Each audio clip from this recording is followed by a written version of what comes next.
скорбящих радости, обидимых покровительнице,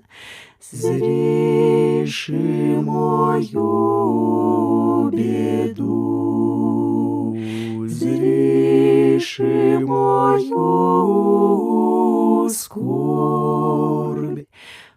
помози ми, яко немощну,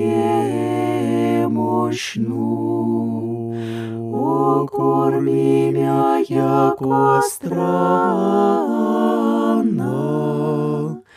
обиду